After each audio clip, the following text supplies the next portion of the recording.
the inaugural edition of the Scores Table, the rebranded podcast with the new host, with Danny, Josh Sable, and I, and introducing Courtney Delks.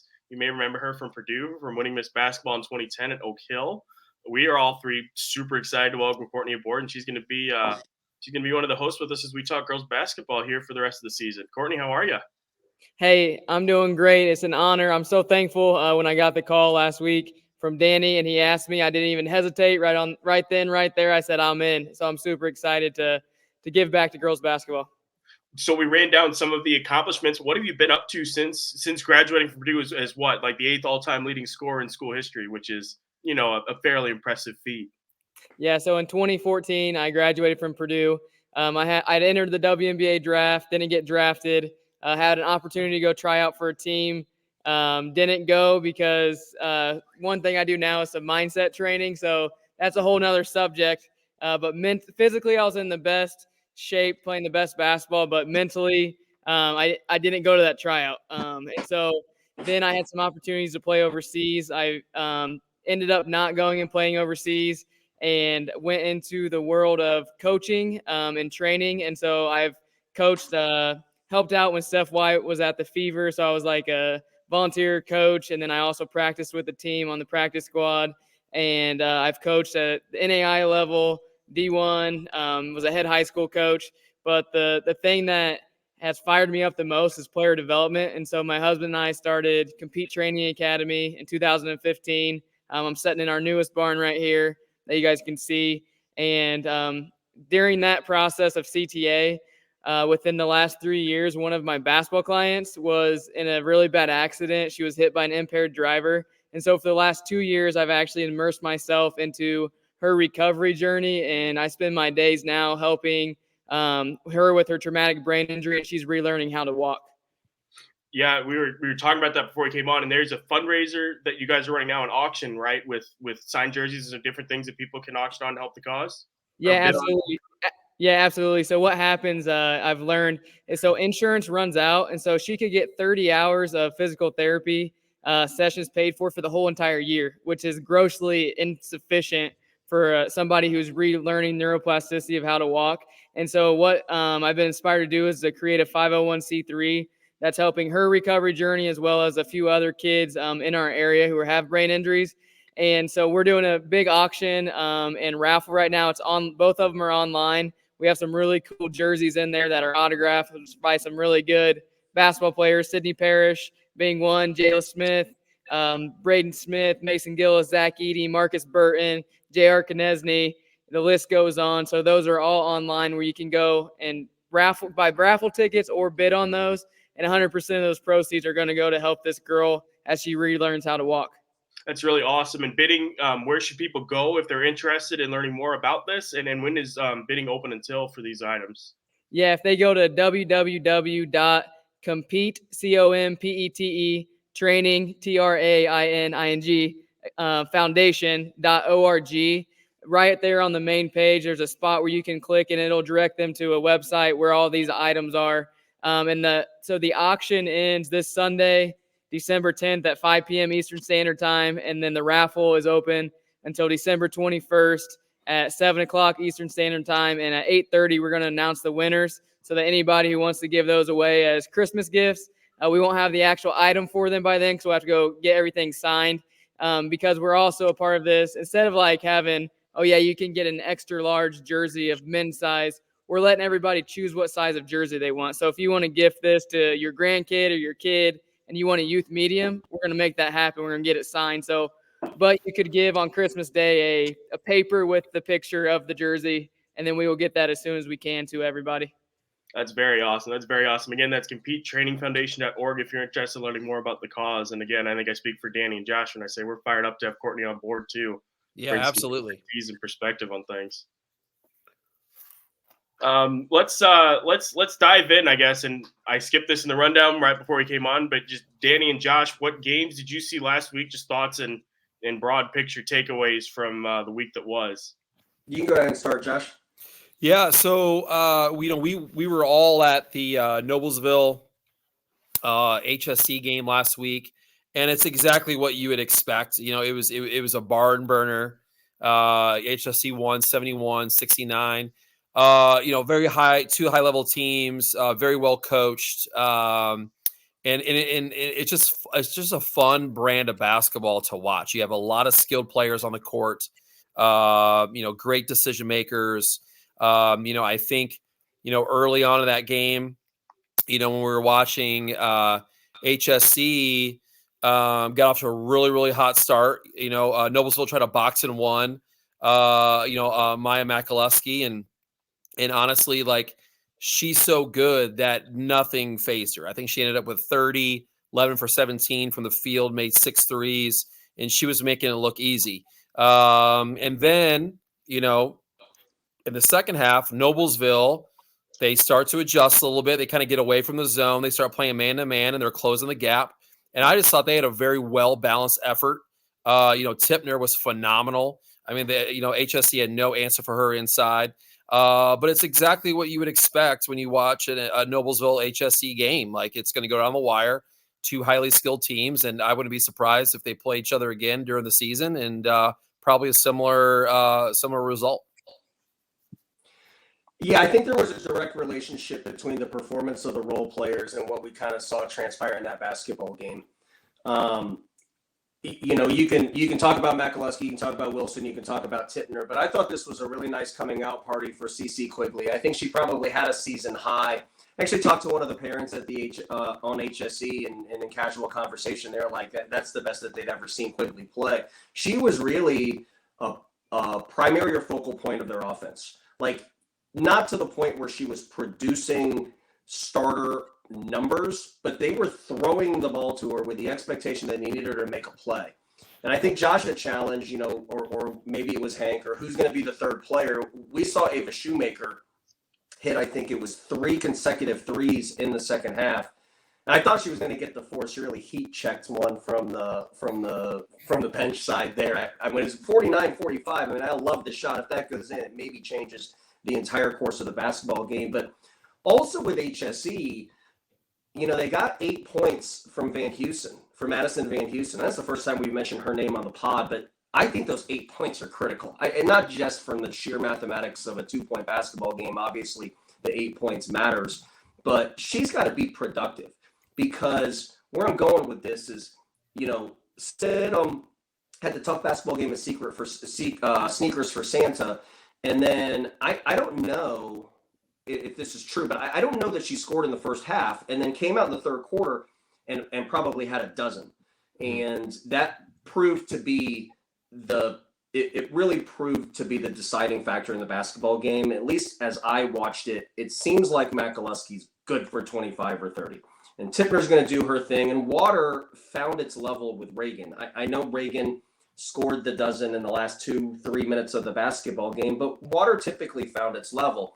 But before I move on, I think there's a direct relationship with Reagan's performance and how KK guarded her. So congratulations for KK, made it hard.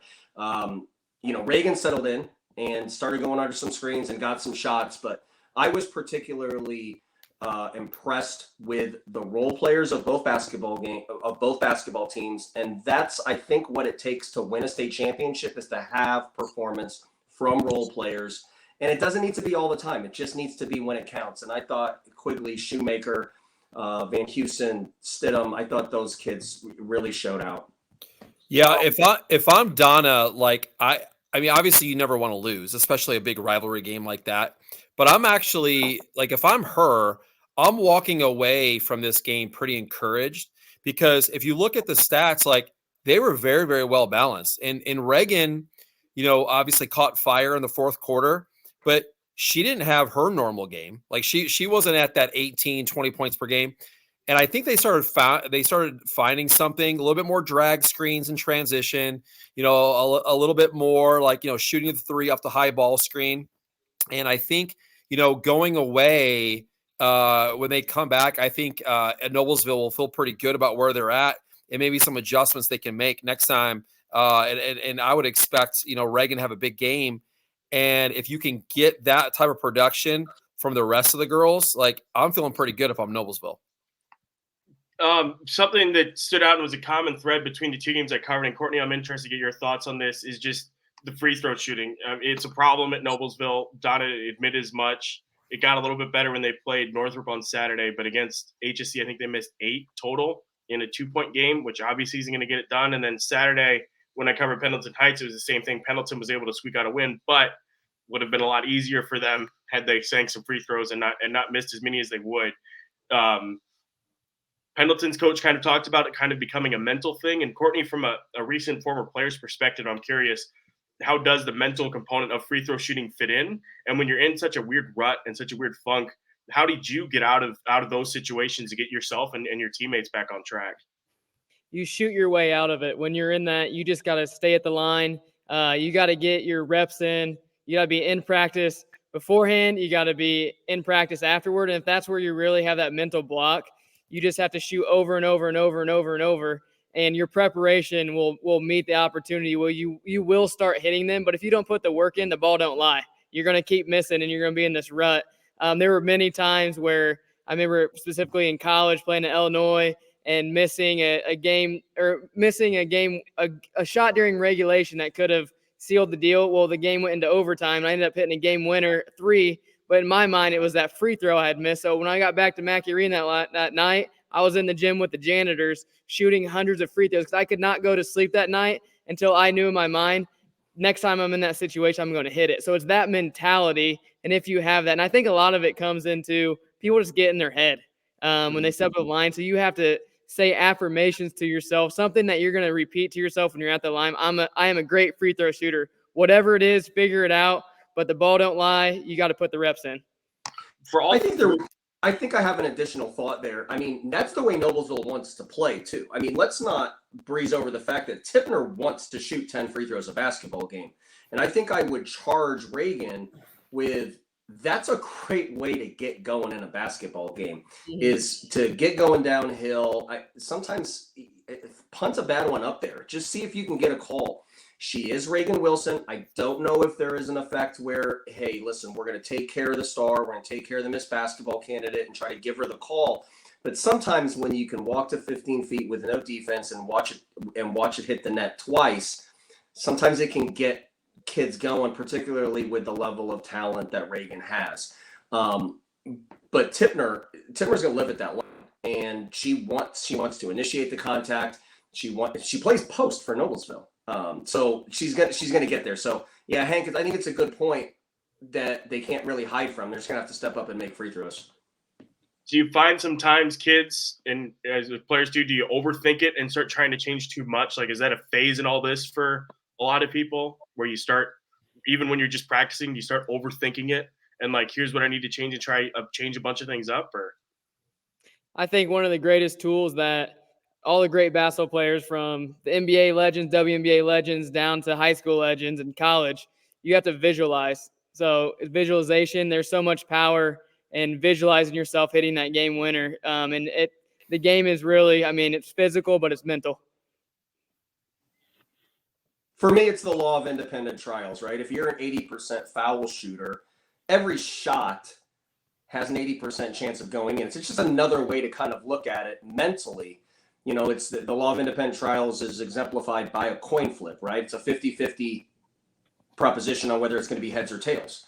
But if you flip a coin 5 times in a row, and the first 4 times it's tails, if you flip it the 5th time, it's still a 50% opportunity. I think that's the way that they have to look at it. I think some of the body language in looking over to Donna or looking at their teammates or heads hanging, I think some of that stuff, I think they allowed the last miss to maybe affect their next one. They'll be fine. I mean, they got to step up. They're a championship basketball team. They've been there before. It's not the first clutch free throw they've shot. They'll work their way out of it. They just have to continue to view it as an independent trial, in my opinion. Yeah.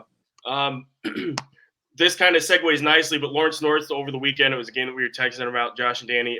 Lawrence North comes back in the final seconds with Kaya Hurt hitting a 3-pointer to win the game in the final seconds. Just first of all, both of your thoughts on the win for Lawrence North and just the run that they've been on now. And then I have a broader question for everybody once we discuss them a little bit in the wins over the weekend.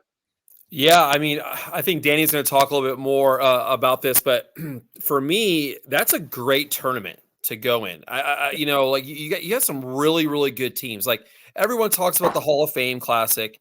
Everyone talks about. I think there's always a really good tournament down in Bedford, but this was kind of one of those like sneaky. Like it's not a holiday tournament, but it's one of those. And there's some really, really quality basketball teams down there. Castle's always very strong. Obviously, LN was down there. Gibson Southern. I know we're going to talk a little bit more about Gabby Spink here on this podcast, I'm sure, in the future as well. But, if I'm LN, that's a great tournament. You're playing Castle, who seems like they make it to the regional almost every year. Okay. And then you play one of the best 3A teams and probably one of the best guards in 2025 in Gabby Spink. And as a coach, like you want to make sure that your team is in every situation as possible going into the tournament. So being tied, with the seconds winding down and having to run your stuff and have to execute and have to hit a big shot like that. Like, I mean, I know they won, and obviously that's the goal is to win the game. But just the fact that LN has been in these situations already, I think that's just going to serve them very well come tournament time. Real quickly, that was LN 66, Gibson Southern 63 at the Evansville North Classic. The person running point should have shouted that out at the beginning, and I blame Danny. Sorry. Well, and actually, Tyler, the athletic director at Evansville North, and the head basketball coach down there actually tracked down my number, and we had a little text exchange, and he actually wanted the plug, and we blew it. So, yes, again, Courtney, you'll learn that I am largely here a box on this screen to be blamed for a lot of things. Because I say statements like this, too. I said in the first episode that Kaya Hurt is the best basketball player in the state that nobody talks about. And I think let's look at the last possession or the last couple of minutes here. I mean, that's a 57-53 basketball game against a top team in 3A in Gibson Southern with Gabby Spink, who's got multiple Division I offers. Like that game really, Gibson Southern needed to win that basketball game with how well they shoot free throws. But Kaya Hurt made plays. She scored 8 points in the final 2 minutes in that basketball game, including a 3-pointer, which cut the 4-point lead with 2 minutes to 1. But then she also had a driving layup off the right hand that she took off the bounce and then finished. And I think that was for another lead change too. She was outstanding. But the final possession is what I want to unpack here.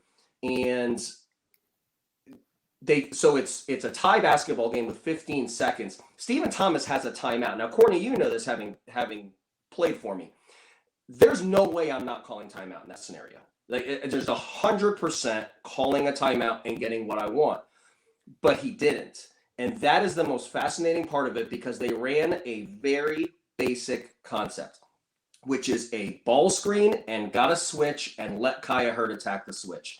They got a switch off Gabby Spink. They set a side ball screen. But if you watch that clip going back, Kaya Hurt's walking the basketball game up, tied in a tied basketball game with 15 seconds left, directing traffic as she comes up the floor, takes a simple ball screen, recognizes they get the switch. Spink, there's minor indecision. Do I go back? Am I going to come out, give her the driving lane? Where's my help? It just created enough indecision in that possession for Kaya Hurt to get enough space to hit the shot. And I would also go, and Josh, Courtney, you guys know this, when it's tied versus down 1, the time that you're supposed to take that shot changes. She nailed it. She didn't want to give any opportunity for any time to be on the clock. We're going to win this game in overtime if I miss it, and she laced it. So it was a basic concept with extraordinary execution. And I mean, I don't know how many times I've seen you do that, but I'm Kaya Hurt right now. We need to all talk about her. Like that kid needs to be a junior all-star. I don't know if she's going to be core 6, but that's a big time play by a big time player in a big time spot. So your guys' thoughts on that? And it was a guard on guard screen. So I don't know why. I mean, and maybe that was just in the scouting report, but if I'm Gabby Spink, I'm jump switching that aggressively all day long. Like I am daring her to put it on the deck. But I don't know. I don't know if it was just like in the scouting report that they were just gonna go under, or they're gonna play off. But like you said, it wasn't a very aggressive switch, and it gave her enough room to hit it. And like I said, I don't know if that was just something they talked about beforehand. But I'll tell you what, the thing about not calling a timeout, in my opinion, is that just tells you that Coach Thomas trusts his players. And if you are a player for LN, you love it because Coach knows, hey, like, yes, we could call timeout, draw something up, but that also allows the defense to get set and be in a neutral position. So now, not only do you win the game, but I'm also, as an LN player, I'm thinking, man, Coach has our back. He trusts us to make these big plays. So once again, it's just like I just feel like Steven does such a great job to get his players to buy in, and this is just another thing that is going to work in his favor. Well, you're right, because what if I was on the opposite sideline in a tied basketball game, I'm going to discuss how we're going to play that ball screen. Mm-hmm. So now your defense can't really set, and I don't blame Gabby for it. It's just the kid got pinned down, and you're going to give up a layup if you don't jump out. But you can really discuss some of those things in the huddle. Say, listen, if they get a side ball screen, we got to make sure she gets rid of the ball. So we're going to blitz her, or we're going to go under the screen and you got to recover, so on and so forth. So it just allowed the player to make a play, and boy, did she ever. Yeah. Josh, what was your philosophy on those last second situations? Offensively, I mean, like, are we going to call a timeout? Yeah. Well, it depends. I feel like if you have a veteran team, I'd definitely trust them a lot more. But like, I know for me, like, I'm like Danny. I would have called a timeout. I would have made sure that my best player is getting the ball on her spot. Like, there's no question about it. So I would have called a timeout. But once again, like, I feel like, that just says a lot about Steven and how much he trusts, how much he trusts his players. Courtney, would you want the ATO, or would you want that to be a live ball change of possession, or do you want the ATO to try to win the basketball game? Courtney, I'm asking as younger a coach younger to a really Courtney good wants, basketball player. Yeah, younger Courtney wants the timeout. Older Courtney wants the let's play it out. Like, it depends on how long you've been coached by your coach too, like, and how long you've played with your teammates. That creates that where you just know what to do. And so I think it comes with experience. So experienced Courtney wants no timeout. Unexperienced Courtney wants timeout. Yeah. But I just want to talk about how tough the shot that Kaya took was. So she gets into that, they switch, and just the tempo that she plays with. She was not in a hurry. The confidence that she had, she takes a little, fake to the right, crosses it over, and to hit this is a tied ball game, 53-53, or was it? Yeah, 63-63. 63-63. Yeah. And so to take a 3-pointer off the dribble and nail it, like, we got to be talking about that girl. Like, that is a big time player making a big time shot. Absolutely. There was another one too that I think we may have texted about as a group. But Kenzie Folks at Bethesda Christian hit an off-balance 3-pointer with like 0.1 seconds left to beat Central Catholic. I'm trying to find the video now to send to everybody just so we can all gush about it. But that shot was unbelievable. Yeah, that was sweet. Yeah. So Lawrence North, that leads us in perfectly to the Marion County tournament. Let's just touch on it quickly, I guess, relatively quickly. It's a uniquely designed bracket in that all the ranked teams are concentrated in the top half of the bracket, as I pulled up here on the screen for those watching on IndyStar.com. All the ranked teams are ranked towards the top with Lawrence North, Lawrence Central, as well as teams that could make some noise in their sectional with Iran Colley and even a Franklin Central. And then on the other half, I mean, that just leaves the bottom half of the bracket honestly wide open. So there's drama across the board. It feels like it's going to be a toss-up. Everything's going to be up for grabs through probably Saturday night when you finally have the meeting of the two halves. But just your guys' initial thoughts on what we're in store for here this week. Well, I mean, obviously we're going to talk about LN, LC, but I'm actually going to go a different direction, and I'm going to talk about the bottom half of the bracket and maybe talk about some sleepers. So a couple of teams that stand out, Brebeuf on the bottom end there. They're a really, really young basketball team. but they got a great draw. Like they will not see, Ron Colley, who's 7-2, obviously LN, obviously, LC. They wouldn't see any of those teams until they got to the championship. So I think Brebeuf has a chance to advance the championship game, and the Decatur Central. Like I think they've had some pretty rough scores lately, but they're also playing against quality basketball teams. So I think strength of schedule also plays in your favor because you're playing against all this top competition. And we've already talked about Decatur Central on this team. Nick does a great job. They've got 2 players that are averaging 17 points a game. They got the freshman who's also very, very, very good. And so Decatur Central could also make some noise in this tournament as well. But obviously, we can't wait to get to the heavyweight matchup on Thursday. But those are just some sleepers, I think, Brebeuf and Decatur Central. Yeah, and I mean Beech Grove too has some players too who can play well. The bowling kid's been putting up great numbers. I know her older sister is committed to play D1 softball. Harper, I think, is her younger sister's name. But she's been playing really, really well as a freshman for Beech Grove, and with Park Tudor in the first round, that feels like kind of a winnable game for Beech Grove. All due respect to Park Tudor, and then you get either Decatur Central or North Central on a chance to pull an upset, and then like you mentioned, Brebeuf on the south half, and then even in the north, beyond the 2 big Lawrence Township schools, Ron Colley's been having a great season so far. Claire Lindsay's back. I was emailing with them because I'm planning to go down there to talk with their freshman Leffler and see the Royals at practice here in a couple days. But Speedway has some good players. They're always kind of a factor, it seems like, in their sectional, always making some noise there. Yeah. And Joe Smith can really coach. Like we were talking about underrated players earlier. Like Joe Smith is one of the best coaches in the state, but nobody talks about him because he was either at Covenant Christian or he was at Speedway, but he can flat out coach. So Speedway will be ready. Yeah, and then Ben Davis, Roncalli. I mean, the records may suggest a lopsided matchup, but it seems like weird stuff really always happens in that game. Like last year, it was a half-court buzzer beater, I think, during the regular season to win it. Just a really improbable shot by a kid coming like off the end of the bench where she just sort of stepped up and casually hit it to win the game. So throw the records out the window, that cliche, everything else you want to throw out there. That one's, I think, is going to be maybe one of the more fun games of the first round tonight. I think my global observation about the Marion County tournament, it's a fun event, okay, is that it introduces us to bracket-style coaching. And again, there's the old cliche that to be the best, you have to beat the best. Not in brackets. In brackets, sometimes you got to be on the other side of the bracket and somebody else beats the best and then you beat them. So, I look at a team like North Central.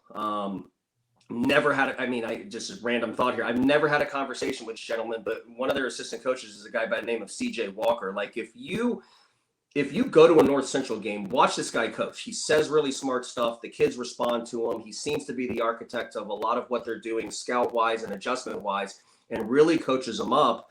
You have contrasting styles there between Decatur Central and North Central. So that'll be a fun matchup. But if I'm on that bottom side of the bracket, you're just viewing it as 1-game seasons. You're not trying to go 4-0 this week. You're just trying to go 1-0 once. And if you advance all the way to December 9th to game 15 at Pike at 7:00, then perhaps it's Lawrence North, perhaps it's Lawrence Central there, but you didn't have to beat anybody to get them. You just got to beat them the one time. So I think it's a really interesting viewpoint for everybody on the bottom side of that bracket to have an opportunity to prepare for sectionals and prepare for postseason, and we get to find out who's going to be the quote-unquote tough out. Yeah. Yeah, I remember I was talking to Stan Binge one time. By the way, mispronouncing names and name dropping is my thing. But Stan Binge told me one time that in certain years, winning the Marion County tournament is harder than winning the state championship. Like he said, that's how hard it is to win this tournament. And he would know the guy's got like 700 wins and 4 state championships. So, I don't know if it's that strong, but he says that in some years, like that's how tough it is to win this tournament. To transition this to that, Lawrence North and Lawrence Central, and the way that we film and record this podcast it's super disrespectful to really look past Warren Central and Franklin Central like North and Central are going to play.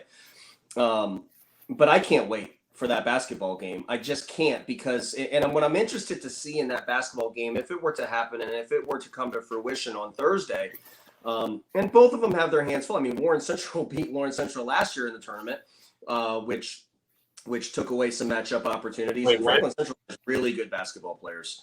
But if we are to see that, I am interested in everything. I mean, give me everything with that basketball game. I think it has all the drama. I think it has all of the athleticism. It's got all the talent. It's got all of the subplots. It's got all of the headlines. It's got everything. And it's going to be our first opportunity out of potentially 3 to see it.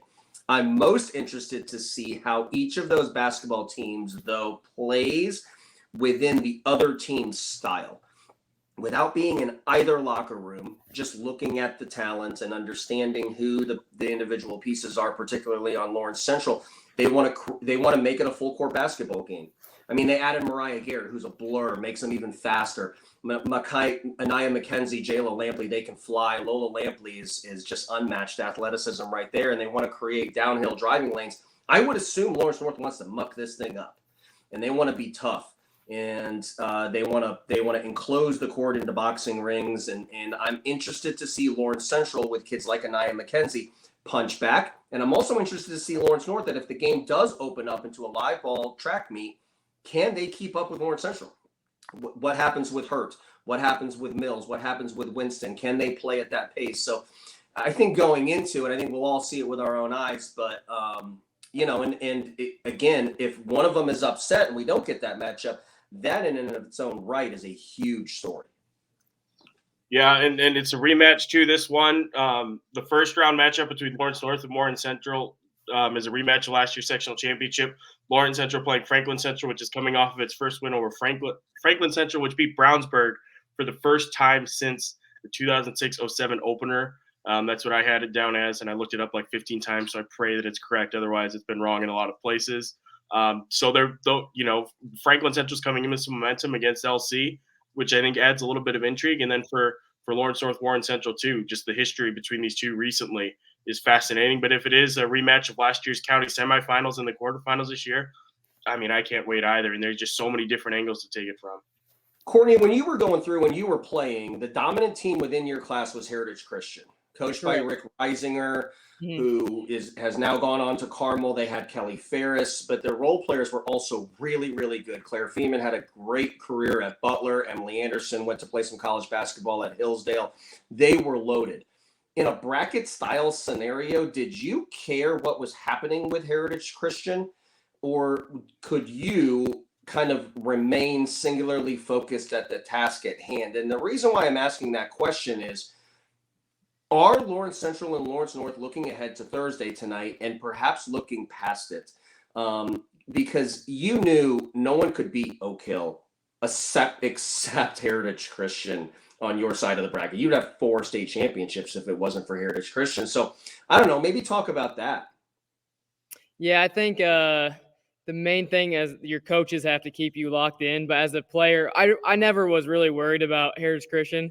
What was going on with them, because I knew they were going to make it to state. So it was like I knew that we had to take care of business so we could get to that game. So the focus was on the game at hand, because I knew that we were going to make it to the state and we were going to end up playing them. And so until we got to that point, I mean, you got to take care of business. You can't look ahead. The thing I'm looking at this bracket, like, this is an amazing tournament. And for those of you who have a countdown going, we know there's 20 days until Christmas, but there's 56 days until the first round of sectional on January 30th. And this right here is going to show all these teams that are in this tournament, where are we at? And we have 56 days. It's going to be less than that by the time to figure out how we need to get prepared for sectional, because before we know it, it's going to be sectional time. I'm curious, Courtney, with Oak Hill, because you guys didn't have a county tournament, did you? We had a county tournament. It's called the Grant 4. So I'm in Grant County. So it was Eastbrook High School, Madison Grant High School, Mississinewa High School, and then Oak Hill. So it was 4 teams always played in that tournament. So did that help you, or how much did that help you when it came time for sectionals and just kind of gearing up for that, or do you guys just kind of treat it like another week of games or whatever? My freshman year, Eastbrook was really, really good. And so it was kind of like my freshman year, we beat Eastbrook in the Grant Ford championship game. It was like a sold-out crowd. And that was when really people started. They knew Oak Hill was going to be good, but that was kind of put us on the map was that county tournament game. And then after that, it was we kind of rolled the table all 4 years. But when it comes to a tournament, there's a different feel around a tournament game because there's more pressure. You have to win or you're out. And so you can't deny the pressure. Like you feel that as a player, you feel it as coaches and as fans. And there's some people that choke under pressure, and we know that there's some people who thrive under it. And so adding in that bracket style that we have to win to advance does add pressure, no matter if you want to talk about it or not. Yeah, and just kind of adding to that, like I'm looking at Sagarin right now, and if LC and LN were to play on Thursday, right now LC would be a 2-point favorite. And to me, whoever wins that game is going to have to play with high emotional intelligence because I feel like it's going to be heated. Like you're going to have coaches that are really fired up and into it. You're going to have fans. You're going to have players. Obviously, it's a rivalry. It's a county tournament. I would imagine the gym is just going to be rocking. Like whichever team can play with high emotional intelligence and can execute their stuff the best, that's who's going to win the game. And because I think it's so easy to kind of lose yourself in the rivalry and all like the trash talking and all the posturing. Like I feel like whoever can kind of just keep their cool and play their game, that's going to be the team that's going to win that game. And that's a fascinating subplot to this whole thing is Lawrence North has the experience of last year's semi-state run. Almost everybody back from that team, so they have that experience. Lawrence Central doesn't have that same level of experience, but again, I always go back to this, but they really grew up in that Warren Central sectional game, which went down to the wire.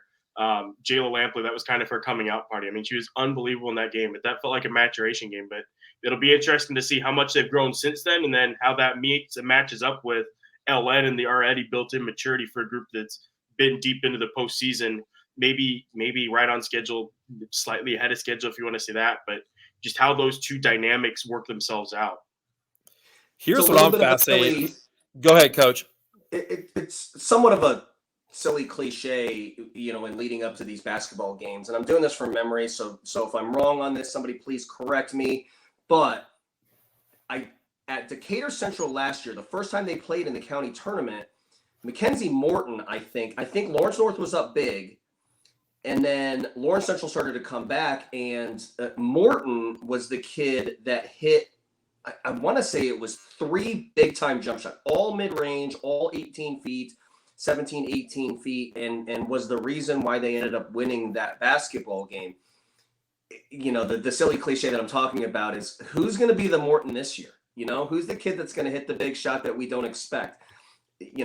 Like Lampley's going to be ready. Jayla Lampley's going to be ready for this basketball game. Kai Hurt's going to be ready for this basketball game. Those kids are going to be ready for this basketball game. Lola, all of them, okay? But who's the kid? Who's the X factor? Who's the kid that 365 days from now when these teams are matching up again and they're both awesome, that we're talking about, hey, last year, so-and-so, this kid had 6 down the stretch or something like that. You see that stuff in tournament games all the time, and it takes a lot of pressure off of kids like Hurt and Lampley, kind of the headliners going into this game. Yeah, and if you look at Lawrence North's max preps, like they got 5 kids right now that are averaging over 9 points a game. Yeah. And coach plays 9-10 kids.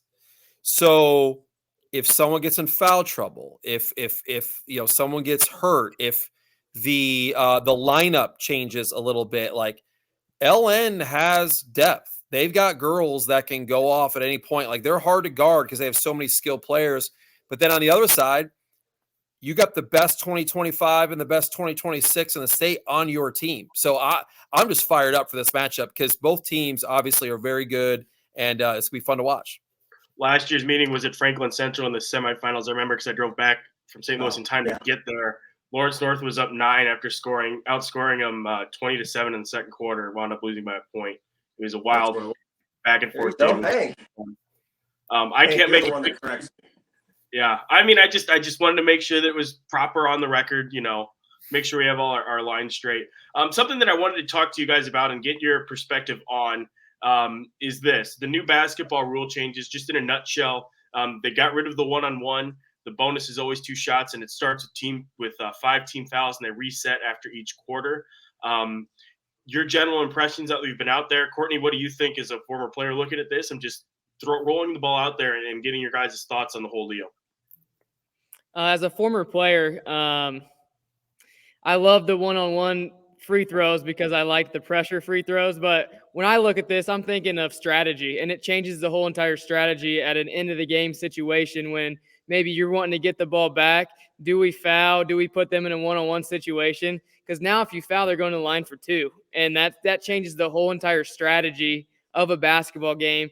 And I'm also looking at it. You get 5 fouls per quarter as a team, and then it resets. So as a team, you can, defensively, that's got to be in the back of your head on how aggressive are we being? How are the refs calling the game? So there's a whole lot of, as a player, it's a whole lot of strategy. It's almost like playing a board game. Like the rules just got changed in the board game. You got to re-strategize how you're going to play.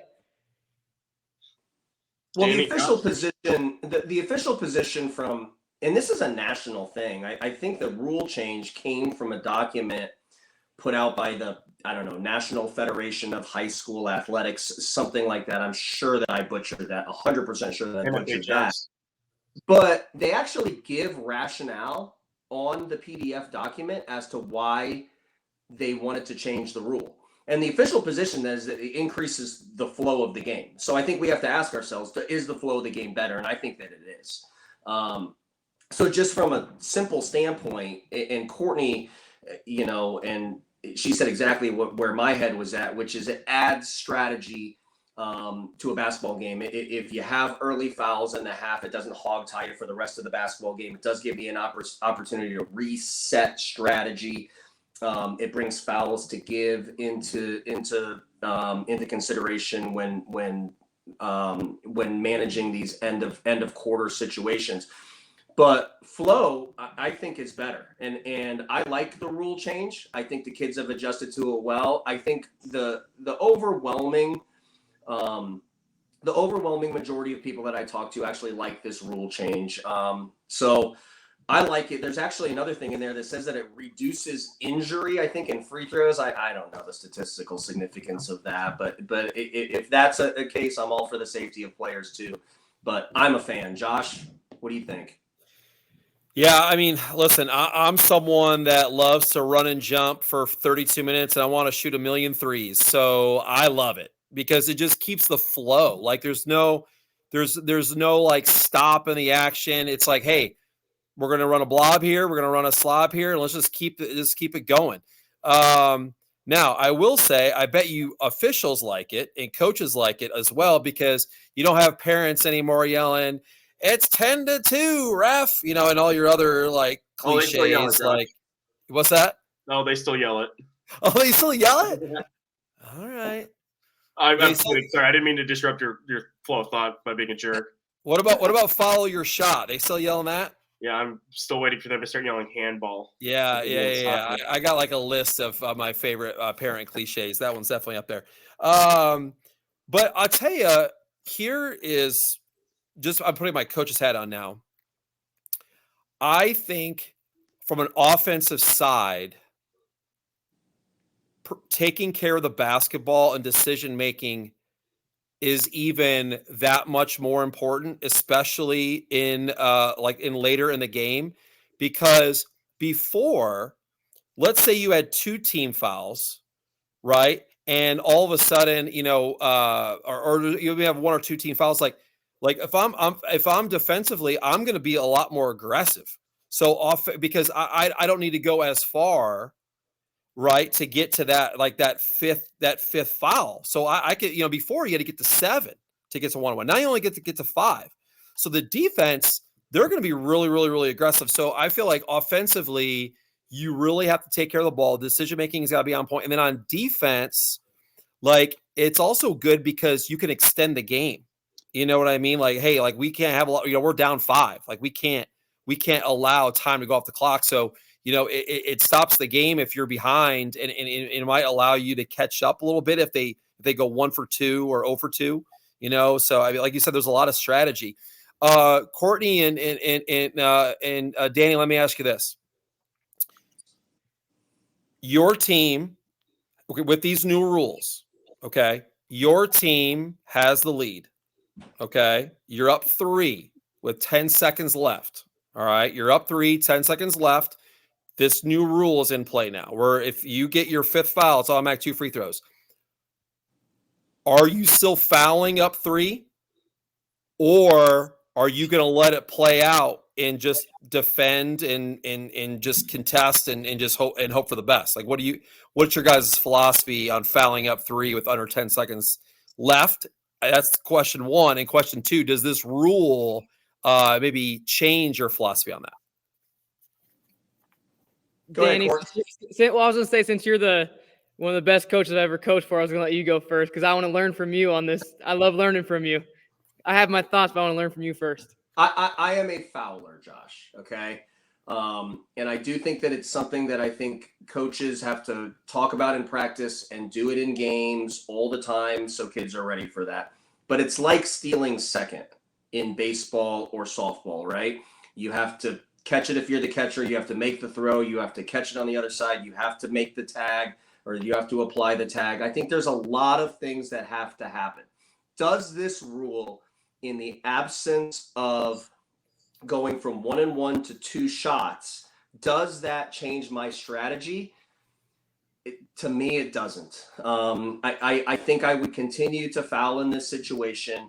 And obviously, look, is how we're rebounding in a particular basketball game, my own team's foul trouble. I think there's a lot of things that you need to consider. And I don't think that it's a catch-all, be-all for what you do in this situation.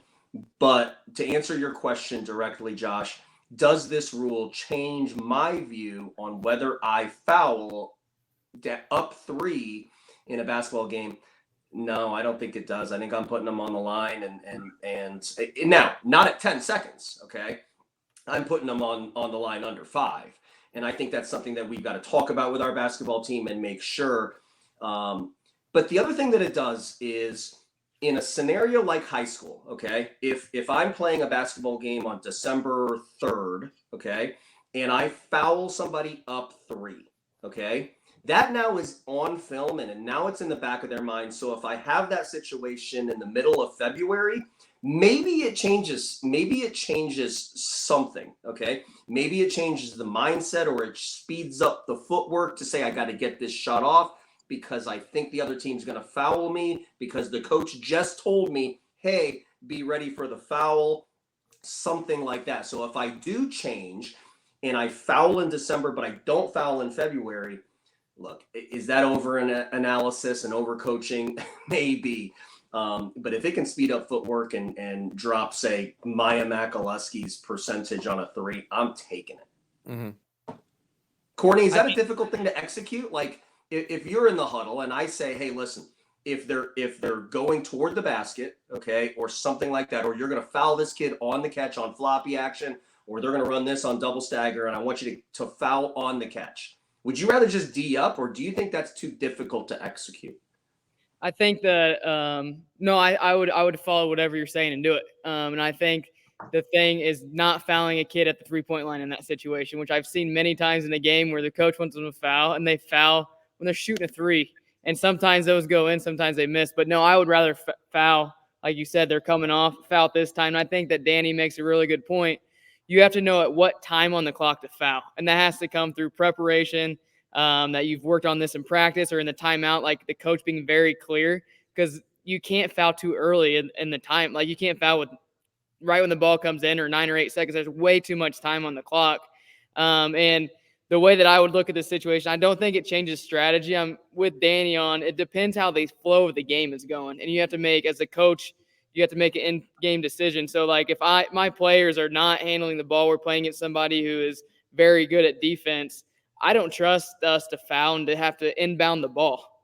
And so I'm going to make them play it out. But if we're playing a strategy, we're playing as a team where I trust my team and I know if we foul, we're going to be able to get the ball in bounds easy. And like, I'm very confident, then we foul. So I think it depends on matchups and in the game moment. Josh, to foul or not to foul?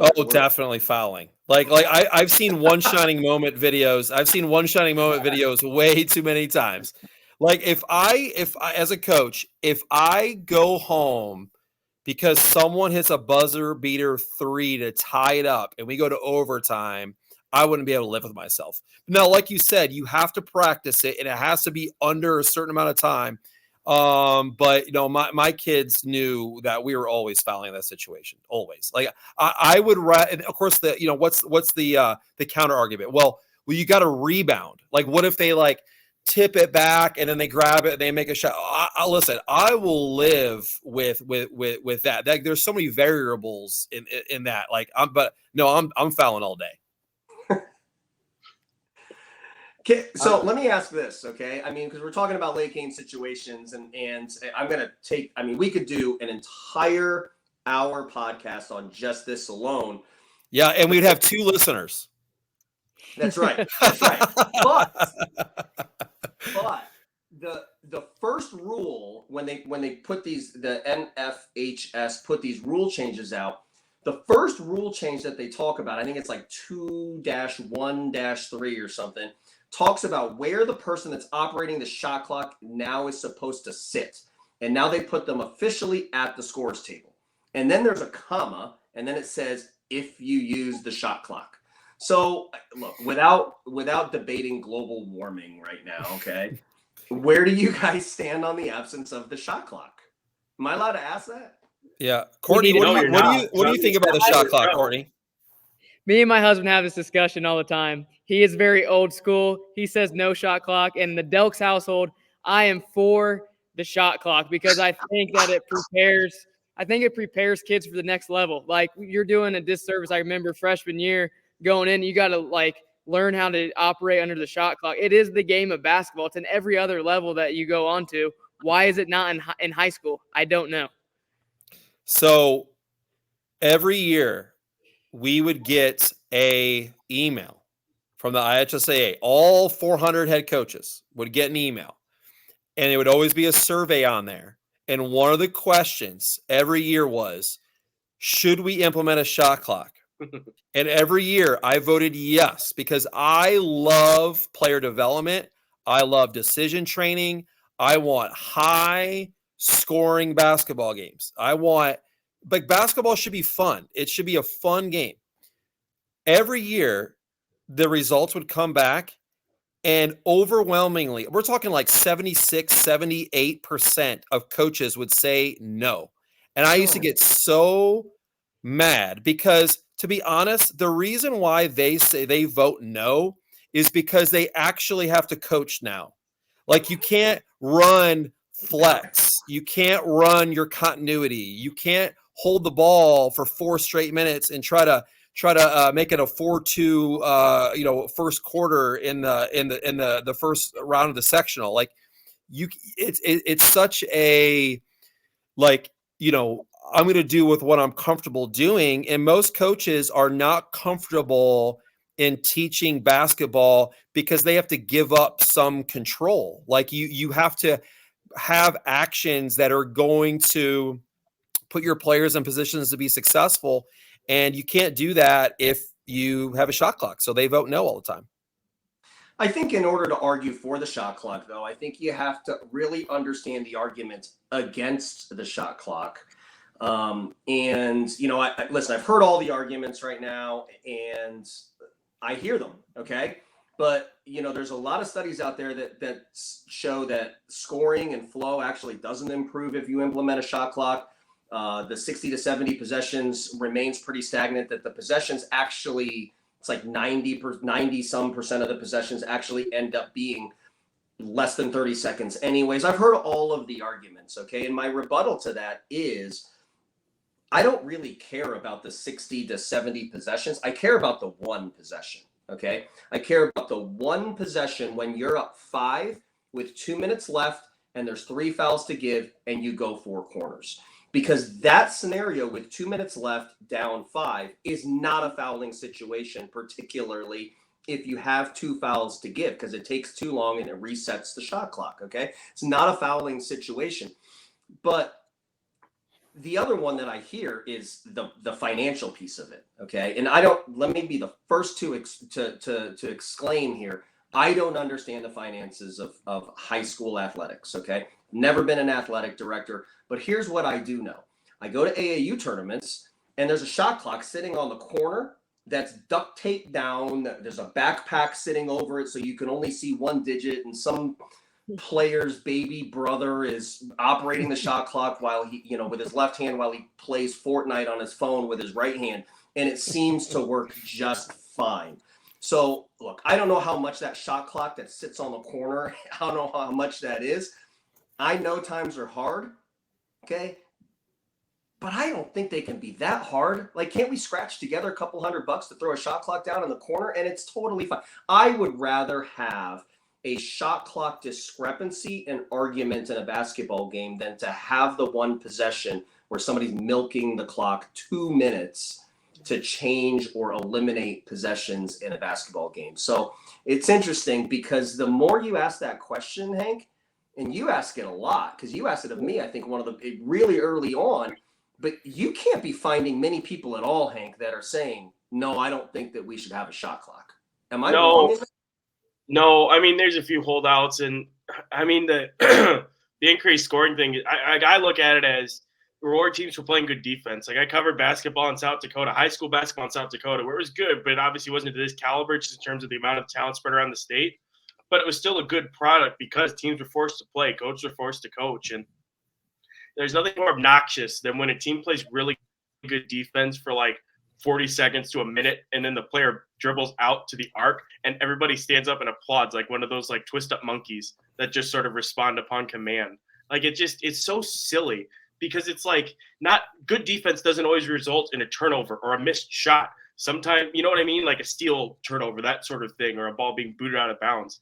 And the shot clock rewards good defense. Like, play good defense for 35 seconds to let a team get a shot off. You should be rewarded for that. But in Indiana, instead, you putz around for 2 minutes, get the ball knocked out of bounds, and the defense is dead anyway. So they just sort of a weak foul or something like that to send you to the line, or the quarter ends, what have you.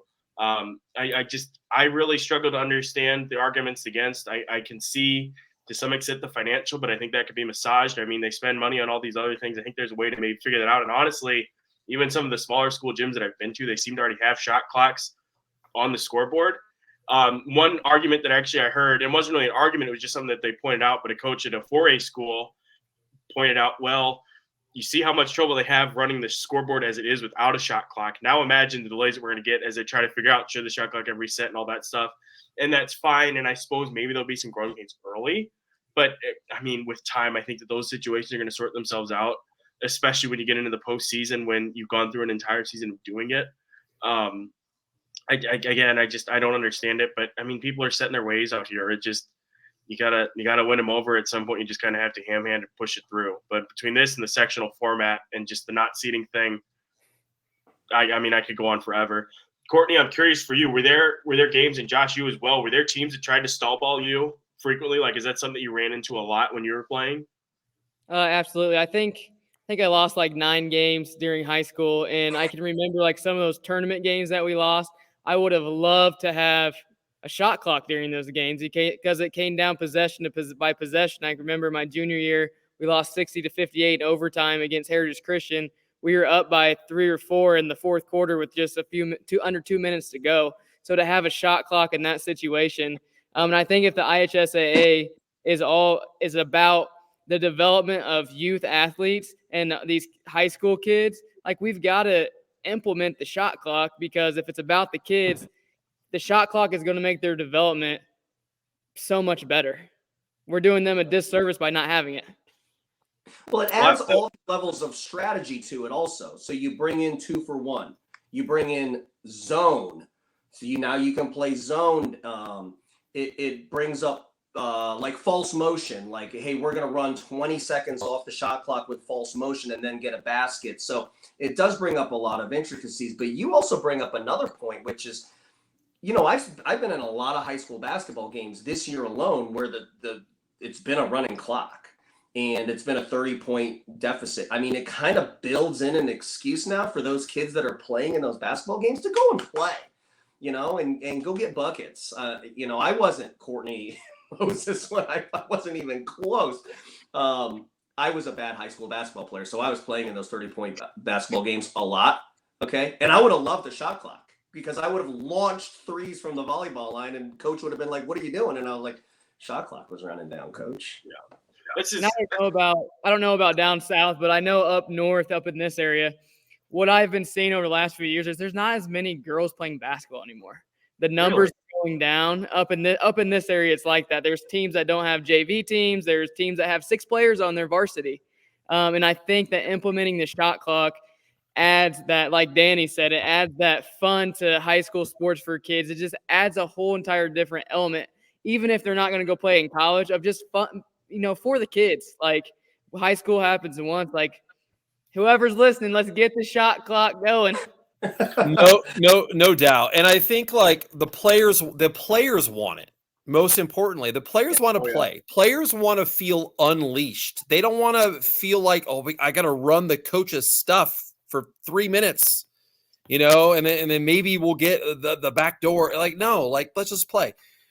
I think another thing too, at the younger levels, in your feeder programs, grades K through 8, you need to implement small-sided games that have a 12-second shot clock.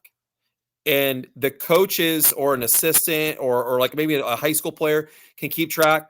And it just kind of gets them in that attack mode. And I feel like it makes players more creative in that setting because it's 3-on-3. There's a lot of space, but there's also a shot clock. So now I got to be really, really aggressive, and it quickens decision-making.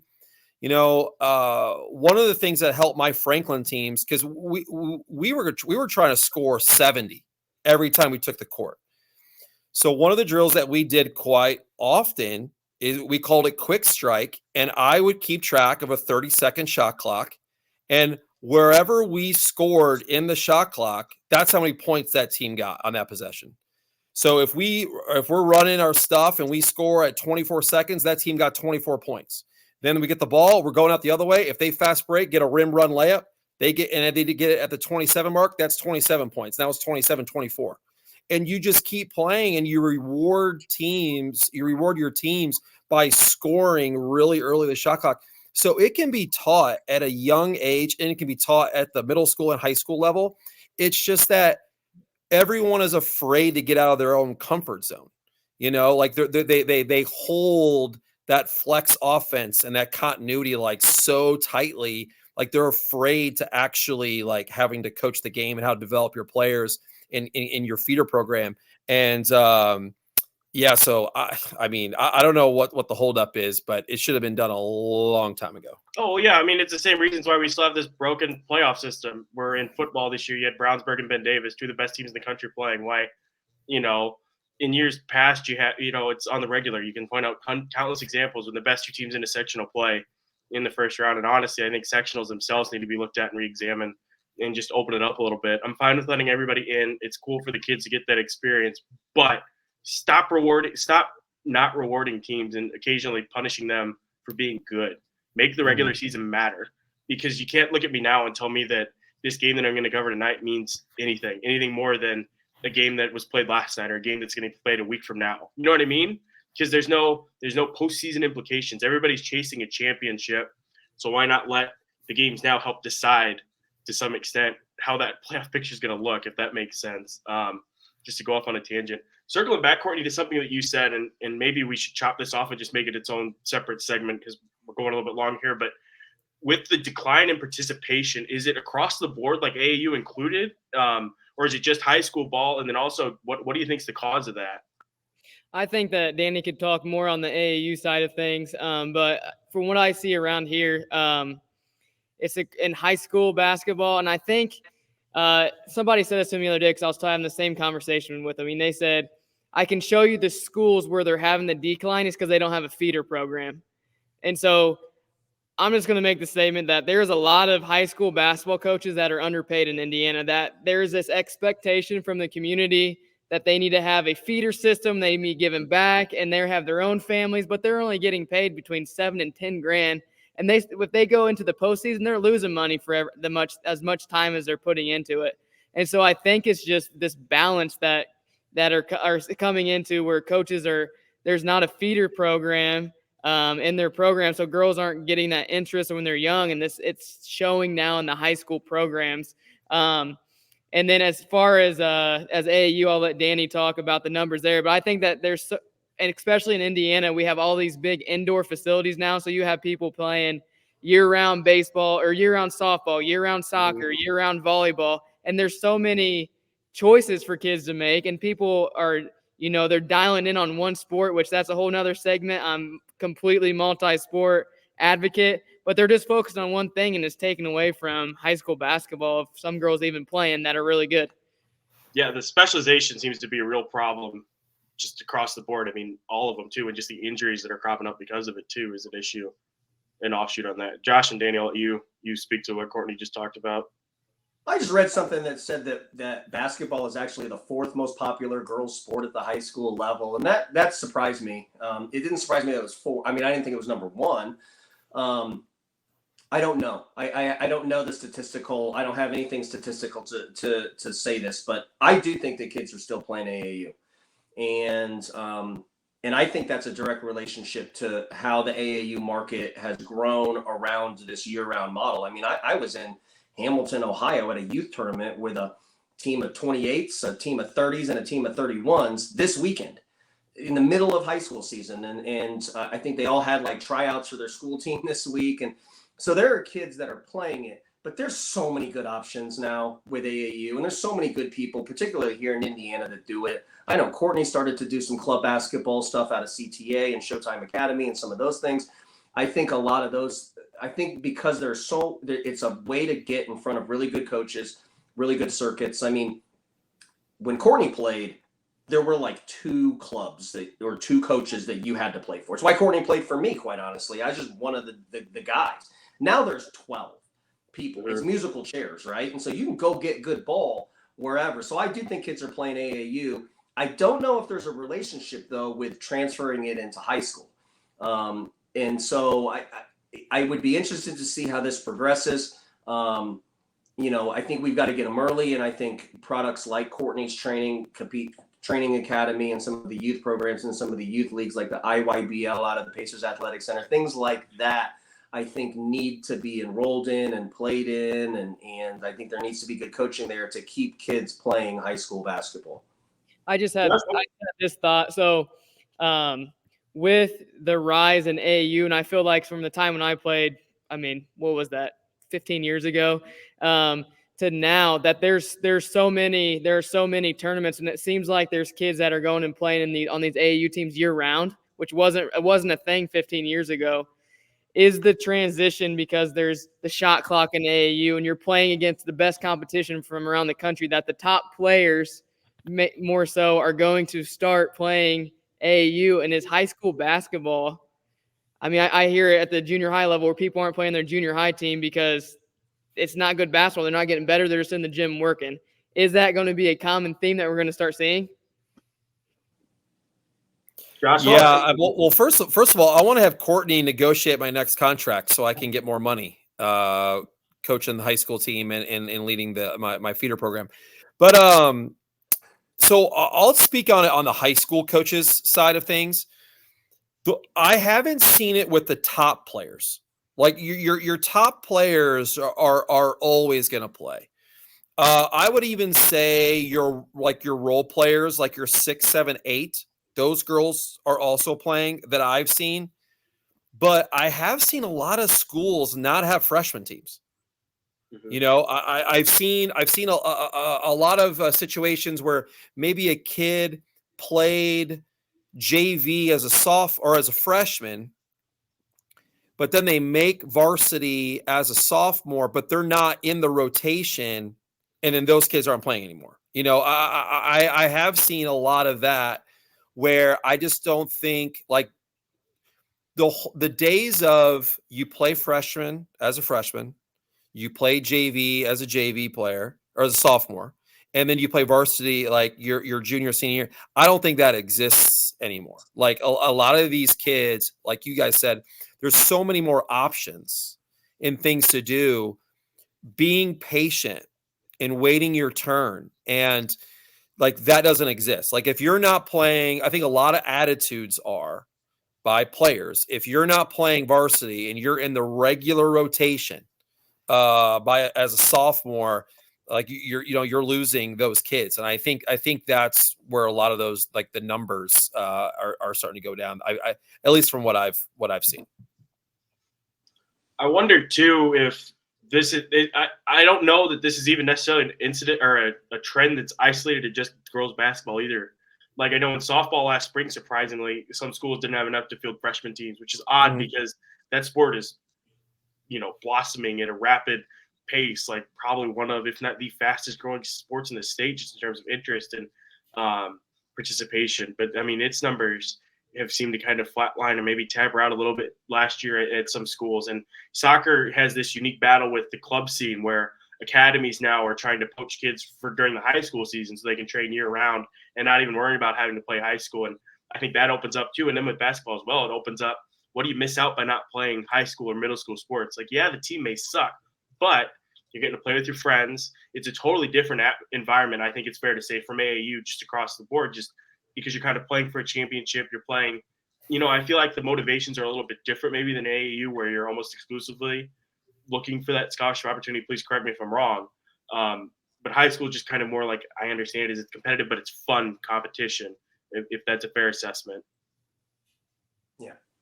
Fair. Yeah. And here's the thing, like basketball's hard. It's a hard sport. Like if you're not training with Courtney, or you're not playing and you're not a part of Danny's club, and you're not, doing all the extra stuff, it's really hard to separate. Like I feel like there's other sports where you can just do what's required and still have success. I don't think basketball is one of those sports. Like if you really want to separate yourself and you really want to be a top player, or you want to chase that state championship, it's a lot of work and it's hard. It's a physical sport. It's 4.5 months. It's dark when you wake up. It's dark when you go home. It's cold. There's scouting reports, there's game film, and you're being asked to do a lot of extra stuff. It's hard. Like it's a hard sport, and especially if you want to be great. Any final thoughts on this discussion before we wrap it up and I figure out a way to splice this into 2 pods? I mean, might as well just keep going at this point. Listen, it was my fault because I asked the shot clock question, which wasn't on the original agenda, so it's 100% my fault. Hey, Dana, just like the connection as player coach, I always knew what you were going to say a lot of times in the timeouts or whatever. I was actually getting ready to ask the same question about the shot clock. I'm not even – so I was on – it needed to be talked about. Let's knock it out. Hey, listen, we could be like Steve Harvey and just film like 5 Family Feuds in one day and just start cranking these bad boys out. Hey, I think we'd make a good Family Feud team. Just throwing that out. Actually, this is like Hollywood Squares. I'll take Danny Riego for the block, please. That's fantastic. Oh my God. Well, this has been a successful 2 episodes because I'm going to leave the same ending on both of them. I'm excited. We'll just jump right into the other one. It's fine. It's 2 episodes in. It's going to be a little rough around the edges, but I think we did great. I think this is wonderful. It's awesome having Courtney on board. Danny and Josh, I'll see you guys around at some games. Courtney, I'm going to try and get up there before long because there's some players up in your neck of the woods too that I'm planning on seeing. Any closing thoughts, predictions, picks, anything like that? Bold takes you want to throw out of here? Light on fire before we go? Yeah, I'd tell you real quick. I think the South Side it's fascinating. I think LN and LC are kind of in their own tier right now. I think Jennings County, B&L, Center Grove, Franklin, they're now like in the mix in that second tier. I talked to Coach Armstrong recently and congratulated him on his big win at Center Grove, and I asked him if these rankings still hold true. So Courtney, Danny, I want to get your thoughts on this, but Coach Armstrong and I decided that in this order, okay, is what makes coaches the most happy or the happiest moments for a coach. Are you ready? Here's the list. Number 1, the birth of a child is number one on that list. Okay. 2, okay, a road win against your rival. And then 3, your wedding day. That was the order of what we decided. So road win against your rival is 2 on the rankings. Wedding day is 3rd. What do you guys think on that? My question is, if that's the order, when have you guys went to like marriage counseling or something? Because those 2 can't come first before the marriage. Yeah. My wife's not going to listen to this, so it's okay. Perfect. Well, that's as good a spot as any to end the first official relaunch episode of this podcast, which is known as the Scorers Table. I didn't almost forget it. I remembered it. But we thank you all so much for listening. We'll be back again next week. There are plans to take this on to YouTube and stream it live everywhere so that people can pop in and ask questions and comments. So when we do have the shot clock discussion officially and not in its own little pocket episode, we can throw it out to the masses, maybe get some counter opinions and discussion going on that, as well as things like the sectionals and big games and things like that. We have some big things planned. We'll have some guests down the road. And again, we thank you all so much for listening. We'll talk to you again next week.